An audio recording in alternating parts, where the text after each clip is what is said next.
Evangelho de São Lucas, capítulo de número 14, versículos de número 15, diz assim: E ouvindo isto, um dos que estavam com ele à mesa, disse: Bem-aventurado o que comer pão no reino de Deus. Porém ele lhe disse: Um certo homem fez uma grande ceia e convidou a muitos. E a hora da ceia mandou o servo seu, o seu servo dizer aos convidados: Vinde, que já tudo está preparado. E todos a uma começaram a escusar-se. Disse-lhe o primeiro: Comprei um campo e preciso ir vê-lo. Rogo-te que me hajas por escusado. E outro disse: Comprei 5 juntas de bois e vou experimentá-los. Rogo-te que me hajas por escusado. E o outro disse: Casei, portanto não posso ir. E voltando aquele servo, anunciou essas coisas ao seu senhor. Então o pai de família, indignado, disse ao seu servo: Sai depressa pelas ruas e bairros da cidade e traze aqui os pobres, e os aleijados, e os mancos, e os cegos. E disse o servo: Senhor, feito está como mandaste, e ainda há lugar. E disse o Senhor ao servo: Sai pelos caminhos e atalhos e força-os a entrar, para que a minha casa se encha, porque eu vos digo que nenhum daqueles varões que foram convidados provará a minha ceia. Amém, meus irmãos? Vamos orar. Levante a tua mão ao céu, a tua Bíblia. Vamos pedir para que Deus fale conosco. Glorioso Deus e amantíssimo Pai, Criador dos céus e da terra, aqui está, meu Deus, a tua palavra que é viva e eficaz, que é mais penetrante que espada alguma de 2 gumes, que penetra na divisão da alma e do espírito, entre juntas e medula. Ela é apta para discernir pensamentos e intenções do coração humano. Meu Deus, fala comigo, fala com o meu irmão, a minha irmã, fala com a tua igreja, meu Pai, fala com os ouvintes da tua palavra, com aqueles que estão perto, aqueles que estão longe. Meu Deus, tira todo o empecilho, todo o embaraço, Senhor, meu Deus e meu Pai, e trabalha segundo a tua bondade, segundo a tua misericórdia. Abre, Senhor, a porta da palavra, e que nós possamos ser abençoados pela tua presença no nosso meio, em nome de Cristo Jesus, o Senhor. Amém. Meus irmãos, podeis nos assentar, desocupe as vossas mãos e dê uma salva de palma bem alegre para Jesus, o Senhor. Graças a Deus. Amados irmãos, eu peço toda a tua atenção e reverência à palavra de Deus, como sempre nós pedimos. Por favor, que os irmãos estejam atentos ao trabalhar de Deus aqui neste lugar. Igreja, aqui nós vemos o Senhor Jesus, mais uma vez, Ele fazendo aqui a obra de Deus, fazendo aqui a missão que lhe fora confiada. E interessante que essa palavra chama a nossa atenção, porque Jesus, ele falando em parábola, ele vai usar alguma coisa aqui da terra para explicar, para nós entendermos como que é as coisas no reino dos céus. E mesmo que Jesus ele fale das coisas da terra, muito poucos se entende, por exemplo, como essa parábola. Quando nós olhamos lá para o capítulo de número 3 do Evangelho segundo escreveu João, nós vamos observar quando Jesus ele fala ali com certo príncipe da sinagoga, um certo homem de autoridade, um certo homem que tinha poder. E quando Jesus ele está conversando com esse homem, Jesus vai dizer para ele que necessário é vos nascer de novo. E Jesus ali explicando, falando a situação para ele, não estava entendendo. E chega um momento que Jesus então vai dizer para ele: olha, tu sendo maioral na sinagoga, tu sendo simples, sendo príncipe na sinagoga, eu falando das coisas terrenas, você não entende? E se eu falar das coisas do céu? Então veja que o nosso conhecimento, a nossa sabedoria é muito pouca comparado com as coisas dos céus. Aqui na terra muitas coisas que nós falamos, às vezes falamos sem saber. Muitas coisas que a gente vê, a gente observa, mas não sabe para quê, qual é a finalidade, enfim, N coisas. E veja que então que Jesus ele vai falar aqui a parábola da grande ceia. Ele vai usar aqui a situação de uma festa, de um homem aqui, que fez uma grande ceia, um grande evento, e ele vai convidar ali pessoas, ele enviou homens para que pudesse ali trazer pessoas especiais, na verdade, iriam receber os convites, para que pudesse no dia determinado receber, aliás, está na ceia, está na casa daquele homem. E só que esse homem então ele teve aqui um desprazer muito grande, porque tudo estava pronto. Veja, que Jesus vai falar que esse certo homem, ele fez uma grande ceia e convidou muitos.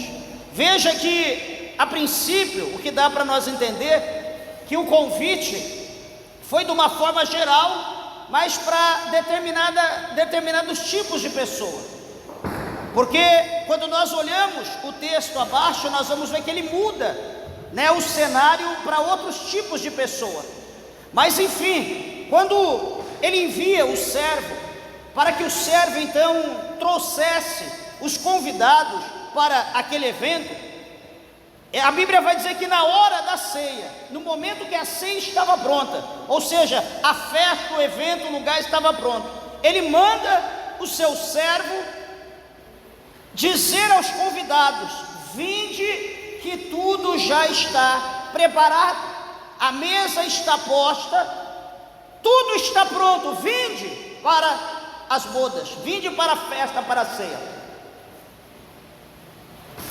Meus irmãos, quando nós olhamos para essa palavra, aquele dizer, vinde que tudo já está preparado, nós olhamos para o capítulo de número 14, do Evangelho segundo escreveu o apóstolo João. A palavra do Senhor vai mostrar para nós também que Jesus, ele voltou para o lugar, ele ascendeu, ele voltou para o lugar de onde ele veio. E ele diz que ele voltaria para esse lugar, para que ele também preparasse lugar, para que onde ele estivesse, nós também estaríamos com ele. Só que veja bem que quando Jesus ele fala dessa maneira, que ele iria preparar lugar, para que nós estivéssemos com ele onde ele estivesse, Jesus não está dizendo de uma forma universal, de uma forma global, aonde todo tipo de pessoa, toda classe, toda religião, todo tipo de cultura, enfim, estaria com ele. O céu foi feito, o lugar preparado no céu é para todos, só que nem todos querem, porque para querer o céu, para almejar o céu, para estar no céu, para estar com Cristo, tem que haver, amados irmãos, uma renúncia. E veja bem que poucas as pessoas são aquelas que querem renunciar a alguma coisa em prol do reino dos céus. Nós queremos até dividir meio a meio, mas não se dá por inteiro.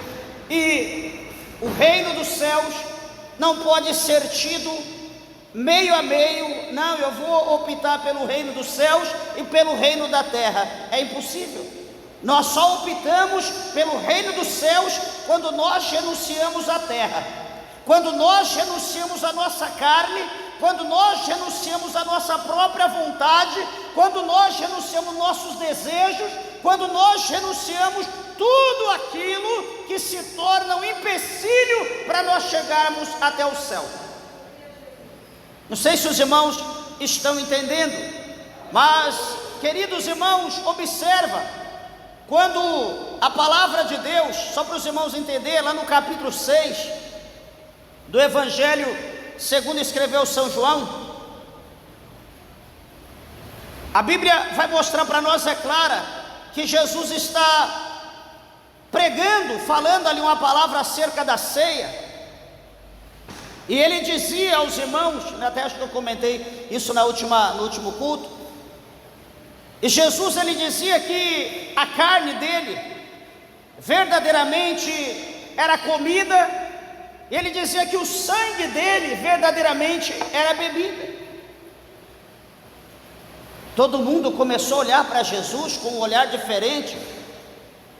Preste atenção aqui, todo mundo começou a olhar para Jesus de outra maneira. Peraí, mas que negócio é esse? Ele quer que nós o comamos? Que nós mordemos a sua carne, que nós o retalhamos e o comemos, e que nós então bebamos o seu sangue? Que negócio é esse? Por que eles estão dizendo isso? Porque primeiro, eles estavam com fome, muita fome.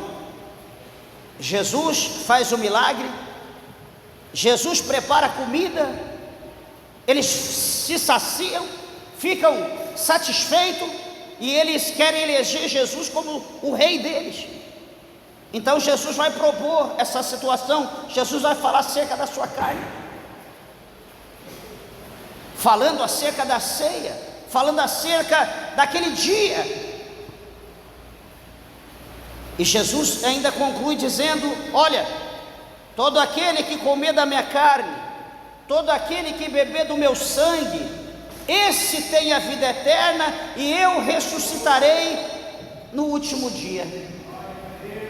O que vai acontecer, meus irmãos? A Bíblia vai mostrar que a multidão que estava querendo coroá-lo como rei, a multidão vai embora, vai se dispersar. A multidão acha pesado aquele discurso, a multidão se retira. Os 70 discípulos que também estavam se retiraram, ficou só Jesus e os 12. A maioria foi embora, a maioria não quis ter compromisso. Por quê? Porque eles não estavam entendendo a maneira que Jesus está falando. Jamais nós iríamos comer, ou jamais, Jesus ia deitar ali numa mesa e mandar alguém pegar algum instrumento e retalhá-lo e dar. Jamais. Jesus estava dizendo: olha, me corta aqui, tira um copo e vai tomando meu. Nunca. Aonde? Jesus estava falando para eles acerca da ceia, mas eles não entenderam, eles fugiram. Cada um caçou, procurou alguma coisa para fazer. E aqui essa palavra vai mostrar para nós que tudo já está preparado, a mesa já estava posta, ali estavam os garçons para atender, estava o mordomo ali, o próprio Senhor para recebê-los. Mas o que acontece? Uma surpresa vai acontecer. De que forma? Veja, e todos a uma começaram a escusar-se, e disse-lhe o primeiro: comprei um campo e preciso ir vê-lo. Deixa eu perguntar uma coisa para os irmãos. Muitos de nós almejamos coisas grandes. Quem não almeja? Quem não quer coisas grandes? Só que, meus irmãos, eu sempre falei isso, sempre falo, a gente aprende com a idade, a gente aprende com as experiências, a gente aprende com as coisas que a gente vê, com as coisas que a gente lê. Quanto mais nós adquirimos, maior responsabilidade nós vamos ter. Quanto mais coisa nós tivermos, mais compromisso nós teremos com aquilo que nós tivermos. Ou seja, se nós servimos a Deus, nós estamos servindo, se nós temos uma responsabilidade. Amanhã eu compro uma fazenda, 500 alqueires, encho aquilo de gado, ou enfim, vou plantar alguma coisa. Eu pergunto, será que o tempo que eu tenho hoje para fazer as coisas de Deus será o mesmo que eu terei amanhã com uma fazenda, com gado ou com plantação que eu plantar naquele lugar? Jamais. A minha carne vai pedir para mim atentar para aquilo. Por quê? Porque aquilo vai ser rentável, eu vou ganhar, eu vou ter dinheiro. Aqui eu não estou ganhando nada, eu estou pela fé, mas eu estou ganhando, contribuindo para o reino dos céus. Eu estou ganhando algo, eu estou trazendo pessoas para subir e ir ao encontro de Cristo, porque uma alma vale mais do que o mundo todo, diz a palavra de Deus, ou a palavra de Deus nos mostra isso. Agora, quando eu estou empenhado num trabalho, eu comprei um campo, comprei uma fazenda, estou empenhado lá. Daqui a pouco eu vou pedir para alguém pregar para mim, que eu não vou poder estar na igreja. Daqui a pouco eu vou pedir para alguém assumir tal compromisso, porque eu não vou estar na igreja. Talvez estarei uma vez por semana, talvez uma vez a cada 15 dias, ou talvez só na ceia, mensalmente. Por quê? Porque eu estou ocupado com o trabalho. Eu pergunto, o que é essa fazenda, o que esse negócio que está lá vai contribuir para o reino dos céus? Ah, pastor, mas o senhor vai dar o bom dízimo. O bom dízimo não salva a alma. A boa oferta não salva a alma. Será que Deus estará feliz com o novo compromisso, a nova responsabilidade que eu estarei assumindo? Certamente não. Aos meus olhos, aos olhos da minha família ou de alguns mais chegados, pastor, que bênção. Agora Deus vai te dar vitória, Deus vai te exaltar, Deus vai abençoar, vai te tirar do vale da prova. Aos olhos carnais sim, mas e o espiritual? Sabe o que eu vou estar fazendo? Eu estou me retirando. Eu estou, como esses homens estão dizendo, olha, rogo-te que me haja por escusado. Está entendendo? Peça que o Senhor me desculpe, peça perdão para a igreja, que eu não vou poder estar hoje no culto. Eu tenho um compromisso, tenho que viajar, vou ter que vender, vou ter que negociar, vou para outro estado, vou para outro país, eu não vou poder estar na igreja, peça perdão, manda paz para os irmãos. Eu não estou correndo atrás de alma, eu não estou correndo na missão, eu não estou correndo atrás de nada para Deus, eu estou correndo aquilo que é próprio para mim. Deus está nesse negócio? Supostamente não. Quem não tem amor à alma, à obra de Deus, quem não tem amor ao reino dos céus, talvez isso é um prato cheio para garfo e colher. Só que para quem tem compromisso com os céus, vai fugir disso. Meus irmãos, como eu falei, nós aprendemos, a gente não precisa muito para viver nessa terra. O apóstolo Paulo nos ensina, eu tendo o que comer, o que me cobrir, o que vestir, está ótimo, não precisa muito. E veja então que esse primeiro, ele vai dizer que ele compra um campo, e ele precisa então ir ver esse campo, ele vai ter que correr aquela terra, ele vai ter que analisar a situação para que serve, enfim, ele vai ter que fazer uma inspeção minuciosa na sua terra. Então ele não vai poder comparecer, mas detalhe, a mesa está pronta, o lugar dele está reservado. Tudo ali foi feito contando com a presença dele, mas ele deixou aquilo porque ele achava que a terra que ele comprou é mais importante do que estar na mesa, juntamente com o Senhor. A segunda coisa, a Bíblia vai mostrar aqui no versículo 19, que o outro, que foi visitado também por aquele servo, o outro vai dizer, olha, eu comprei 5 juntas de bois, e vou experimentá-los, rogo-te que me hajas por escusado. Então o primeiro compra a terra, o segundo vai comprar 5 juntas de boi, vai comprar 10 bois. E agora então o que ele vai fazer? Ele vai experimentar, ele vai analisar aqueles bois, vai trabalhar na genética, vai ver o que ele pode fazer, como ele pode negociar, como que ele pode ganhar dinheiro com aqueles bois. E cuidar de criação leva tempo, é custoso, tem todo um processo para cuidar de animal. E então aquele homem, ele prefere deixar o lugar dele, que também está reservado na mesa, a cadeira, o assento dele que está ali, tudo foi feito contando também com a presença dele. Ele prefere deixar aquilo para cuidar dos seus animais. A Bíblia vai mostrar para nós um pouco aqui atrás, no Antigo Testamento, tinha um homem, a Bíblia não relata a sua idade, que esse homem, ele estava ali com a junta de bois, ele estava trabalhando, cuidando ali da terra para o seu pai, e de repente, presta atenção, veio outro homem, e esse outro homem estava com seus dias contados na terra, ele já estava para ir embora dessa terra.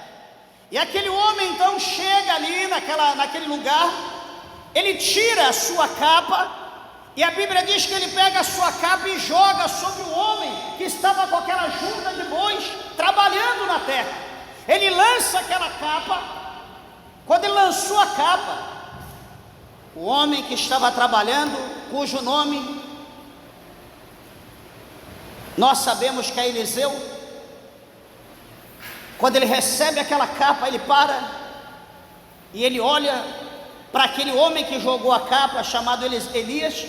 Ele diz para ele: olha, eu posso primeiro despedir dos meus pais, porque o chamado, meus irmãos, era em caráter de urgência. Ele diz: eu posso despedir dos meus pais? O que tenho eu contigo? Contando que você cumpra o chamado. Ele foi, pegou o animal, matou os animais com a máquina ali, o arado que ele estava trabalhando, que era de madeira. Ele quebrou aquilo, fez ali uma fogueira e assou os animais, comeram ali, banquetearam, se alegraram, despediu da sua casa e foi seguindo os passos de Elias. Sabe o que é isso? É urgência no chamado de Deus. Ele poderia se desviar da capa, a capa está sendo lançada, saiu pela tangente, deixa a capa no chão, quem quiser que pega, ou quem quiser que aceite o chamado e vai, eu tenho coisa mais importante para fazer. Mas não existe para o homem que tem compromisso com Deus nada mais importante do que a obra de Deus. Não existe para ninguém nada mais importante do que o reino dos céus, do que a obra de Deus. Alguém hoje, por exemplo, no mundo que nós vivemos, no século 21, alguém vai dizer no tocante ao chamado, como aqui, ó: ah, pastor, eu tenho família. Ah, tá certo, Eliseu não tinha família. Os discípulos que seguiram Jesus, que Jesus dizia: deixa o barco e me segue. Deixa as redes e me segue. Deixa a alfândega e me segue. Quer dizer, esses não tinham família, estava todo aí à mercê de qualquer chamado, de qualquer recompensa, de qualquer convite. Eles não tinham nada. Eles olharam para o chamado e eles tiveram o chamado como prioridade. Hoje chama-se alguém: ah, eu tenho trabalho, ah, é que eu tenho família, ah, é que é porque eu vou ganhar 2.000, amanhã acha outro: não, é que eu vou ganhar 5.000, aí acha que eu vou ganhar 10.000. Nós nunca cessamos, a nossa ambição é contínua e permanente. Nós nunca deixamos a nossa ambição por dinheiro, nós nunca deixamos a nossa ambição por grandeza. A palavra do Senhor fala para nós por intermédio de Provérbios. O sábio escreveu dizendo que O inferno, ele nunca cessa de tragar as almas, como nossos olhos nunca cessa a cobiça. É mulher casada cobiçando outro homem, é homem casado cobiçando outra mulher. Larga aquela, vai com aquela que ele cobiçou, aí vê outra, cobiça outra, e assim vai aquele elo. Nunca cessa até descer a sepultura. Isso só pode ser liberto mediante a libertação do conhecimento da palavra de Deus e pelo poder do nome de Jesus Cristo, aonde a Bíblia diz: conhecereis a verdade e a verdade vos libertará. Porque se Jesus não entrar, se nós não conhecemos, se nós não abrirmos o coração para Cristo, nós seremos escravos dos nossos desejos carnais até a sepultura.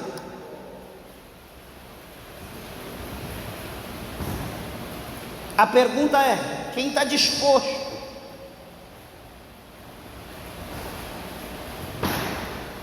a abrir mão das coisas pelo reino de Deus? Meus irmãos, sabe por que a gente não faz isso? Porque nós não cremos em Jesus. Muitas pessoas dizem que pregar é fácil, difícil é viver. Eu não acho fácil pregar. Só Deus sabe a responsabilidade e o esforço que eu faço para pregar a palavra de Deus.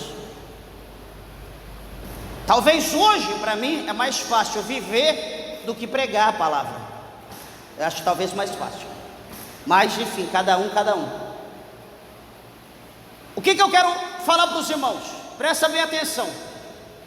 Um dia, 6 anos, 7 anos, Deus usa profetas, profetiza, para profetizar para uma criança. Alguém pode olhar e dizer: esse profeta está doido, perdendo tempo com a criança. Essa profetisa está doida, perdendo tempo com criança. Eu recebia as promessas de Deus sobre a minha vida, eu não entendia. A minha mãe ouvia, guardava aquilo no coração, e no tempo determinado ele ia dizendo: ó, Deus falou isso, é de Deus o negócio e tal, enfim. E a gente vai crescendo, e a promessa está sobre a nossa vida. A promessa de Deus, ela não se extingue da nossa vida, ela não é dissipada da nossa vida, ela está em nós. Só que a promessa de Deus não fará nós sermos eternos. Há pessoas, de forma geral, tem promessa, e a pessoa acha que ele se tornou imortal, ele acha que ele se tornou Cristo, ele acha que ele vai viver a vida no avesso, em toda forma, porque tem promessa de Deus, ele não vai descer a sepultura. Nós temos promessa de Deus, só que nós temos que nos entregar a Deus em oração, em perseverança, dizer: Senhor, aqui eu estou na tua presença, cumpra-se em mim a tua vontade. Eu estou aqui à disposição do trabalhar do teu Espírito Santo. Como que vai ser o que eu tenho que fazer? Me ensina, me instrui, me guia. Não é dizer: Deus tem promessa, tá bom, quando Deus quiser cumprir, cumpre, deixa eu continuar aprontando, deixa eu continuar enganando, mentindo, roubando, fazendo o que eu tiver que fazer. Meus irmãos, não é assim que as coisas funcionam. Não é desse jeito. Se você tem promessa de Deus, se esforce. Há 10 anos Deus falou, até hoje nada aconteceu. Mas a pergunta é: o que você está fazendo para contribuir para o acontecimento da promessa na tua vida? É que muitos hoje é mais fácil murmurar, é mais fácil dizer que o tempo está demorando, é mais fácil dizer: eu vou agir por mim mesmo porque Deus não está fazendo nada, eu vou fazer justiça porque a justiça está demorando. Não é mais fácil dizer que é assim? É mais fácil. Mas é isso que Deus quer? Não. Deus quer que nós tenhamos paciência.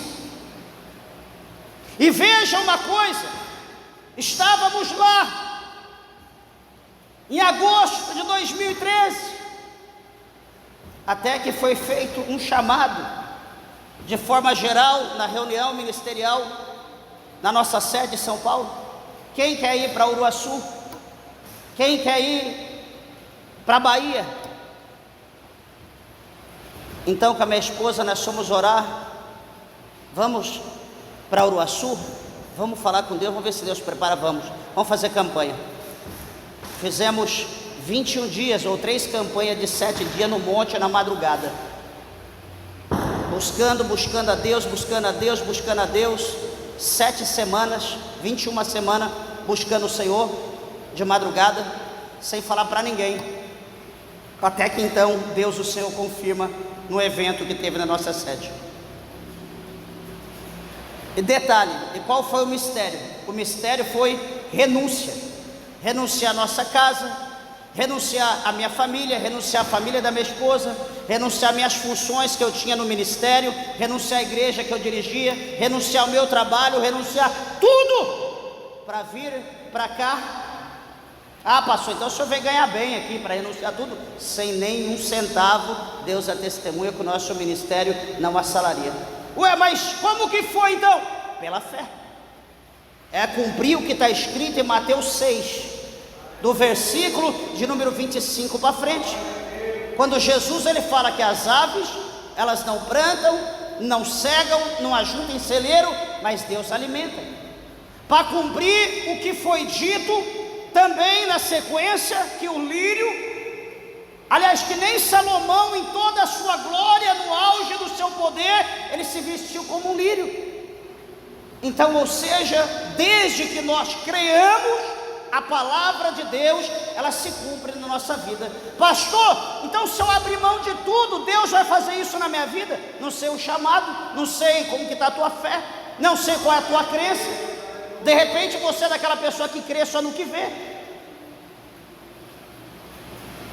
Mas na minha vida, na vida da minha esposa, está sendo assim há 10 anos. Ou seja, nós não tivemos nada por precioso na nossa vida, mais que a obra de Deus.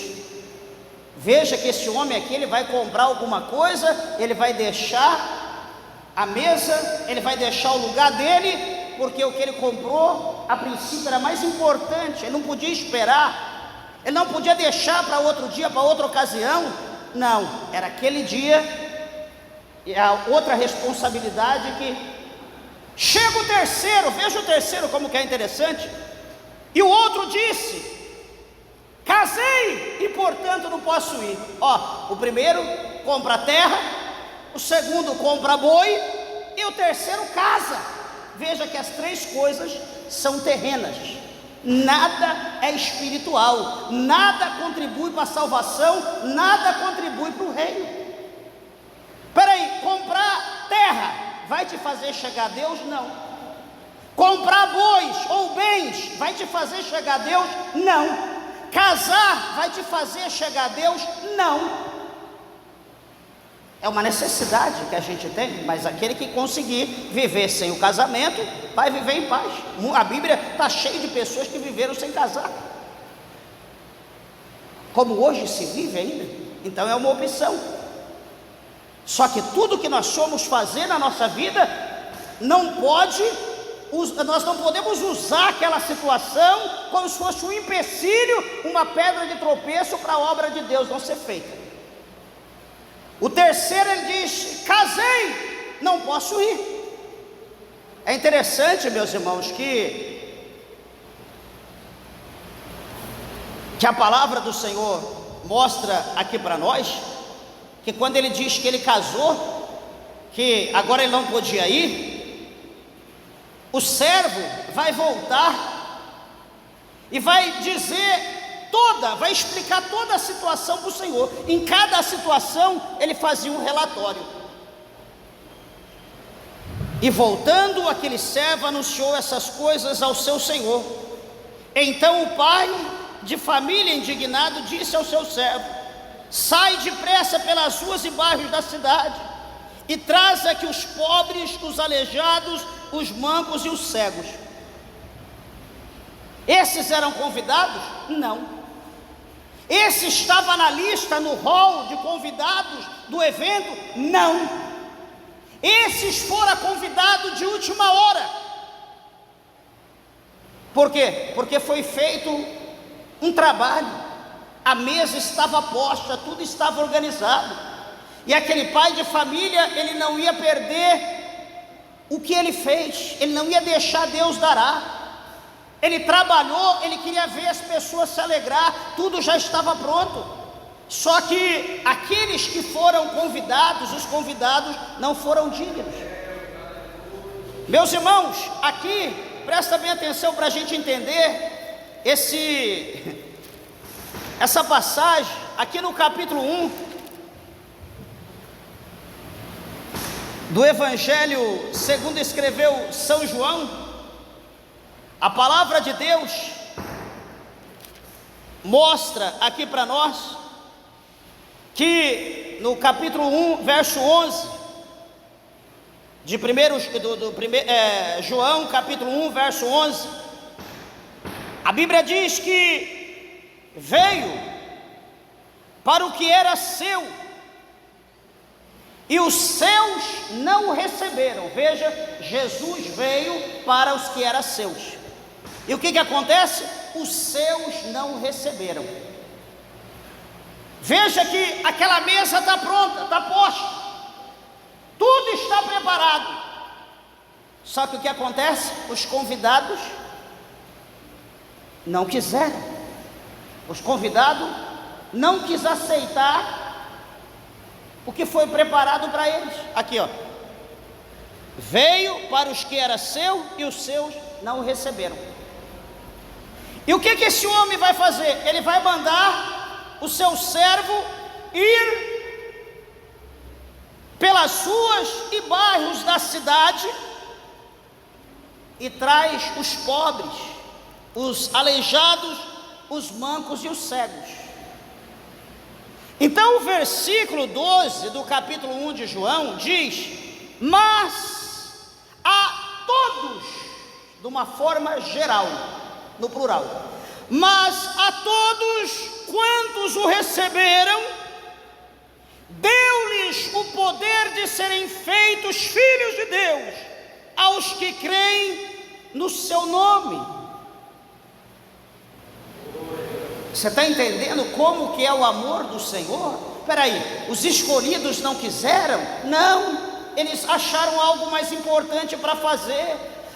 Eles compraram terra, eles compraram bois, eles casaram, eles estão cuidando das coisas do mundo, eles não querem, não. Então, a todos quanto receberam Jesus, deu-lhes o poder de serem feitos filhos de Deus, aos que creem no seu nome. Amados irmãos, deixa eu dizer uma coisa: nós só temos duas opções nessa vida. Pode ter certeza que não tem três, é duas. A primeira opção é crer e receber Jesus como Salvador da nossa alma e ser fiel a Ele até o fim. E a segunda opção é desprezá-lo, rejeitá-lo, abandoná-lo e viver a Deus dará, achando que quando morrer, acabou. Essas duas opções nós temos, e nenhuma Deus interferirá na tua vida. É uma opção tua, você escolhe. Só que detalhe, a opção que você escolher é a sentença que você está se sentenciando.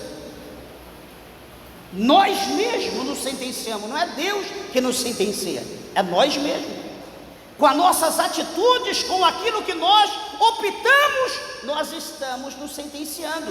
Veja, capítulo 4, observe bem, capítulo 4, verso 4 de Tiago.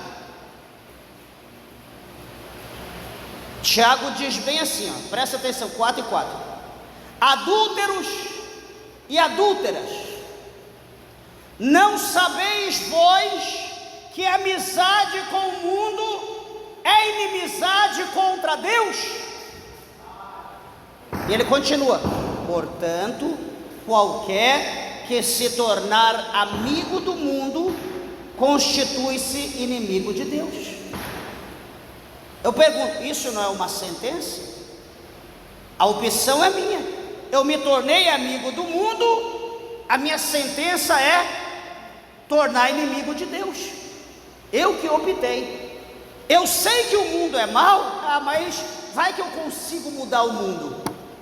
Jesus não mudou o mundo, quem é nós? Eu sei que ali o negócio é problemático, mas eu vou lá, quem sabe eu vou solucionar o problema. Jesus mandou? Não, então não vá.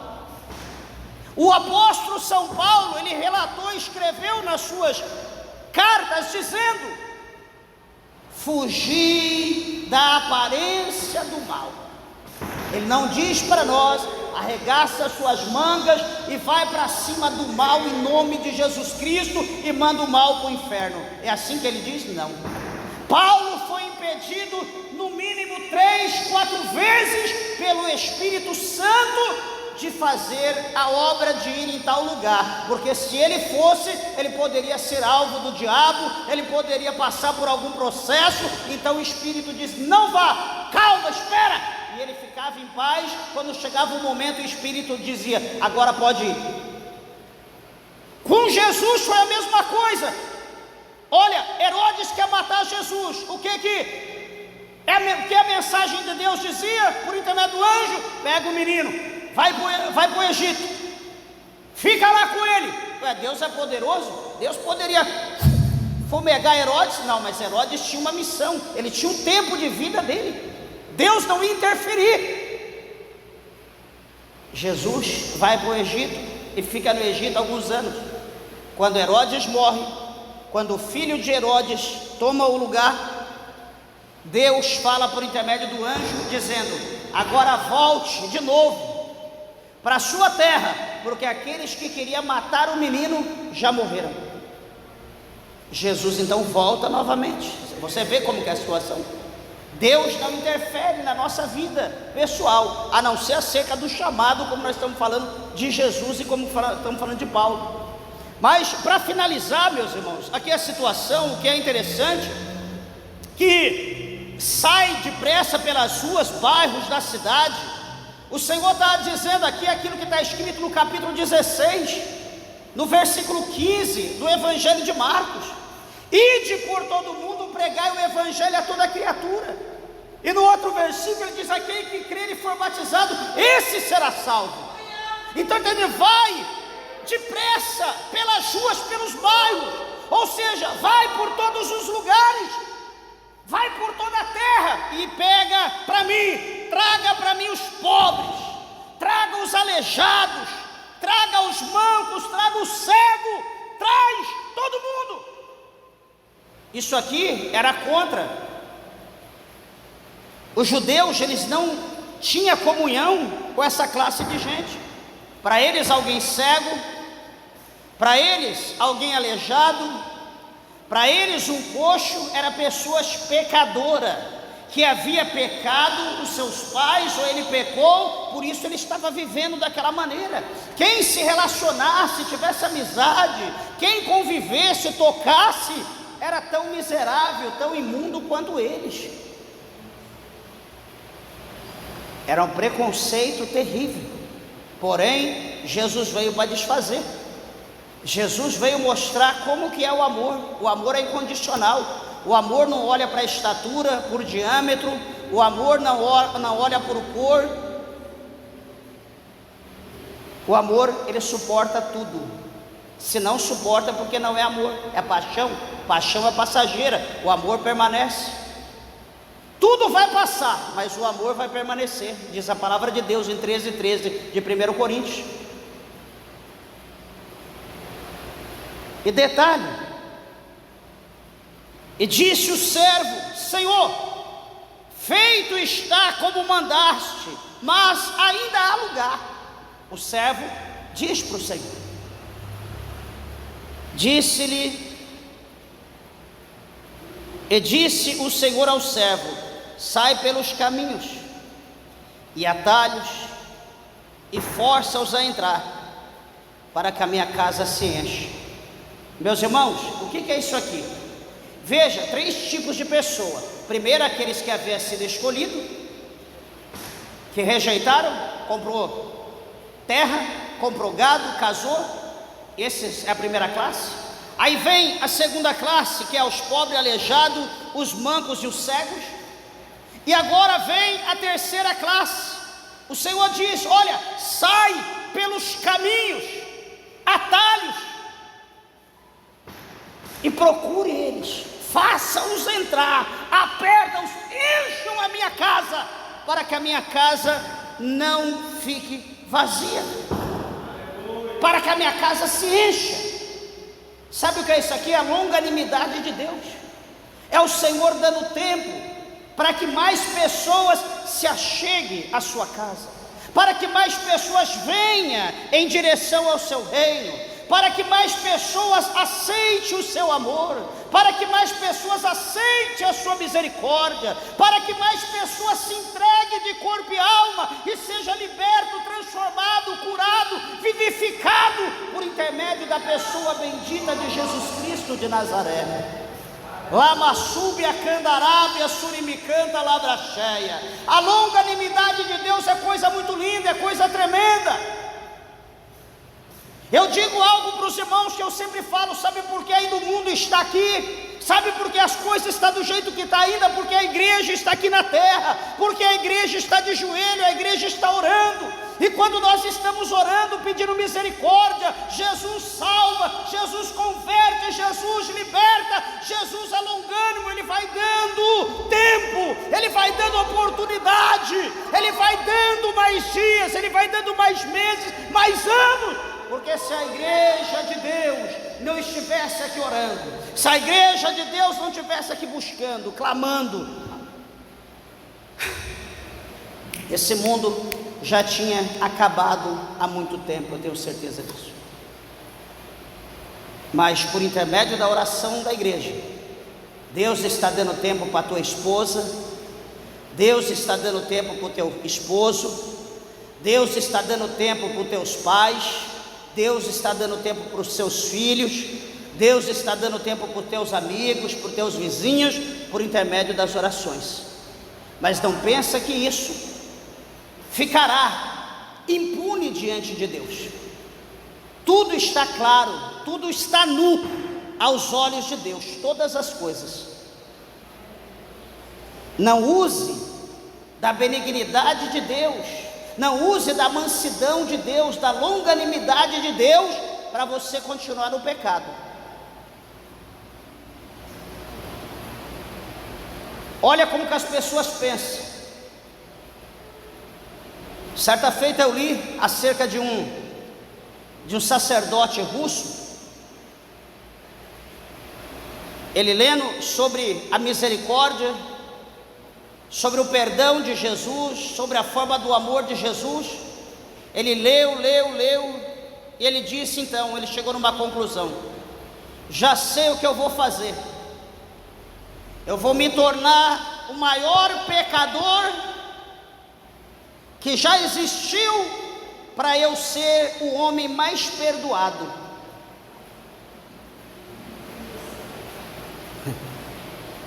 Você vê como que as pessoas pensam. Quando Jesus vai olhar, né, coloca ali aquela mulher pecadora e coloca o que tem menos pecado, Jesus diz: olha, essa mulher mais pecou, então ela é digna de mais perdão do que aquele que menos pecou. Aí o sábio russo leu isso, olhou e falou: já sei o que eu vou fazer, eu vou me tornar então o maior pecador, para que eu seja digno de maior perdão. E assim, meus irmãos, a gente pensa: ah não, Deus, o Senhor está dando, né, está dando oportunidade. Peraí, Deus está te dando mais oportunidade para você servi-lo, para você adorar, para você andar na presença dele. Essa oportunidade que Deus está te dando não é para você continuar pecando. Não é, não pense que é, não, que não é. O amor de Deus, ele é imensurável, mas o juízo de Deus, ele será sem misericórdia sobre todos os filhos da desobediência. Lama súbia, candarábia, surimicanta, labracheia. Amados irmãos, que o nosso coração venha estar sensível a essa palavra, O Senhor conta contigo, o reino de Deus conta com você. O teu lugar está preparado na mesa lá, tem tua cadeira com o teu nome. Só que você não quer? O trabalho é mais importante, o dinheiro é mais importante, os amigos é mais importante, a bebida é mais importante, o cigarro, a droga é mais importante, o adultério, a prostituição é mais importante, a mentira é mais importante, o jogo é mais importante, a farra é mais importante, o mundo é mais importante. Tudo bem, Deus não vai te forçar. Sabe o que vai acontecer? Ele vai tirar aquela plaquinha lá da mesa que está o teu nome e vai colocar outro, e vai colocar lá. Acabou. Finalizo. Certa feita, um pregador conhecido mundialmente, lá do Rio Grande do Sul, só que vive fora do Brasil, fazendo a missão na África. Esse pregador, certa vez, ele diz que estava na Argentina, em Buenos Aires, e o Espírito de Deus mandou que ele descesse numa determinada rua e chamasse numa determinada casa, aonde o Espírito de Deus lhe guiou até aquele endereço. Então ele chega ali, bate palma, sai uma idosa muito velha, né? Já uma idade muito avançada, problemática, enferma, e ele espera no portão, ela vem, então ele vai conversar com ela, ele vai dizer para ela: olha, assim diz o Senhor para ti, eu te escolhi desde o ventre da tua mãe, para uma grande obra nessa terra, porém, quando eu te chamei, você dizia que era nova demais para fazer a minha obra, eu te dei mais tempo, você casou, eu te chamei, você disse que precisava cuidar do teu casamento, do teu esposo e dos teus filhos, eu dei tempo, teus filhos cresceram, casaram, eu te chamei, você disse que tinha que ajudar os filhos com os netos, para que os filhos pudessem melhorar de vida, e você tinha que cuidar dos netos. Eu dei tempo, passou-se o tempo, eu te chamei, você disse que já estava idosa, você disse que estava enferma, e que não dava para fazer mais a obra de Deus por causa da enfermidade. Eis que eu, Senhor, te digo que milhares de pessoas desceram ao inferno por tua culpa, e eu cobrarei de ti cada um que desceu para o inferno. Hoje, eu, Deus, não te quero mais, e essas são as minhas, ficai na minha paz, e foi embora.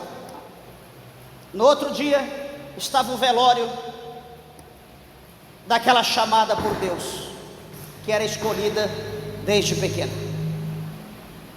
Nós podemos até negar o chamado de Deus, mas Deus continua batendo no nosso coração. Nós podemos rejeitar o chamado de Deus, mas Deus continua batendo. Só que tudo tem limite. Quando o Senhor Deus disser: hoje eu não quero mais, pode ter certeza que o Senhor está falando: abre a sepultura e lança ele, porque eu não quero mais. Ele não vai ocupar a terra mais sem produzir fruto, porque ele é indigno. O machado está posto na raiz.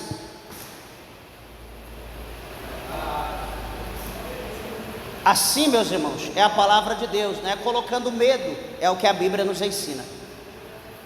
Então não fuja do chamado de Deus, não fuja da responsabilidade que Deus colocou na tua mão. Não empurre com a barriga achando que Deus não sabe que você precisa comer, que você precisa vestir, que você precisa ir e vir. Deus sabe de tudo, porém Deus, ele provém tudo quando nós estamos à disposição dele. Mas se você não quer estar à disposição de Deus, à disposição da tua própria força, é uma opção sua. Só que a Bíblia diz no capítulo 2 de 1 Samuel que o homem, ele não prevalecerá pela força do seu braço. Nós precisamos e temos que depender de Deus. Em nome de Jesus Cristo, que Deus, o Senhor, possa abençoar a vida da igreja, a vida dos meus irmãos, a vida dos ouvintes. As horas se foram, meus irmãos, né? O tempo se for, infelizmente, mas que espero que o Espírito de Deus, né, continue a falar nos nossos corações, por intermédio dessa palavra, que os irmãos meditem e olhem para a tua vida, esteja atento para o chamado de Deus, para aquilo que Deus te chamou, que Deus te escolheu. Não abra mão do chamado de Deus por nada nessa vida, porque não adianta dizer, se não for eu. Meus irmãos, não há ninguém substituível, não há. Eu estou aqui fazendo a obra, eu vacilei, Deus me tira e coloca outro melhor. Vem o outro melhor, vacila, Deus tira, coloca outro melhor do que aquele. Por quê? Porque Deus não conta com a nossa sabedoria, com a nossa força, com a nossa capacidade. Deus, Ele escolhe, Ele molda na direção do Espírito de Deus, segundo a sua vontade. Então, não fique confiando na tua sabedoria, não fique confiando naquilo que você é, porque Deus, Ele tem formas de trabalhar de uma maneira que nós não entendemos. Igreja, que Jesus abençoe vossas vidas, e as palmas bem alegres, meus irmãos, exalta, glorifique e bendiga o nome do Senhor.